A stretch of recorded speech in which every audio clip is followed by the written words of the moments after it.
Hey everybody, welcome to your first lecture video for Chemistry Boot Camp. We are going to get into today um, the learning targets and the central guiding questions, what we're going to learn and how we're going to learn it. Okay, and all of your videos will, all of your units will start like this every day or every unit, right? First video. So you're going to write these kind of things down as they come flying in. Here comes your first one. Ready? Ooh. Or was it like this? You can never figure out how you're going to see it. But you're going to learn how to do a unit of study. So when that thing comes flying in, you write that down. Notice I put the bullets there so you know that there's 5 things you got to fit into this particular section. Okay, does that help? Okay, good. We'll do that from time to time. You're going to learn how to do lecture videos within a unit of study. This is your first unit, and this is your actual first lecture video. So you're going to do more of these. I think there's something like 12 of them this unit.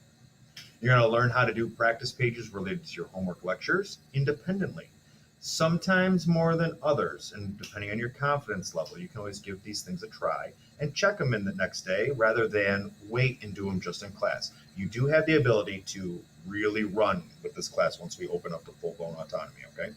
So I don't want you to waiting around. I want you thirsty.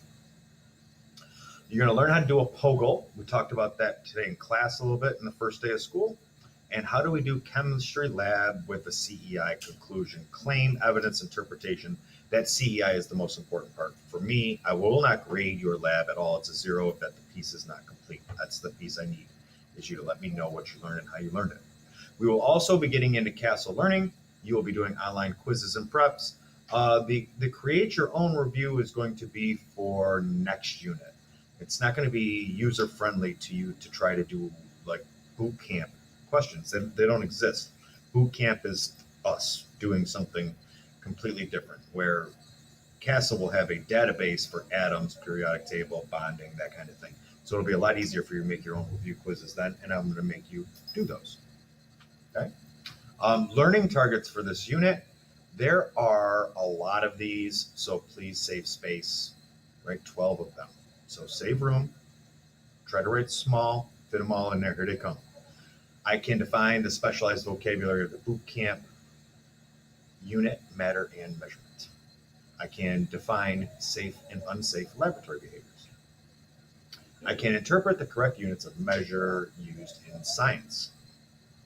I can use the measurement tools like graduated cylinders and digital balances. I'd be able to measure things, rulers. I can tell the difference between accuracy and precision in a measurement. That's going to be good. Those are 2 vocab words. I can determine the percent error of a measurement. We will be using this in lab quite a bit throughout the year, so we'll understand that equation. I can classify the types of matter as elements, compounds, or mixtures and draw particle diagrams to represent them. Then that particular thing, though, is going to be happening on the final. We will probably have to be able to deal with that concept, the difference between a mixture and a pure substance, that kind of stuff. Okay. Distinguish between physical and chemical properties of matter, as well as their changes in physical and chemical properties. There's always at least one question on this in the final. So this boot camp is getting us to learn how to do chemistry, of course, in a flipped classroom that you've never done before. But there is some pertinent information in there that you do need to pick out and be able to do. Okay, so keep in mind for that. 4 more and we're done. Can identify some simple techniques that can be used to help separate mixtures. Sand and water, alcohol and water. We need to be able to separate those things.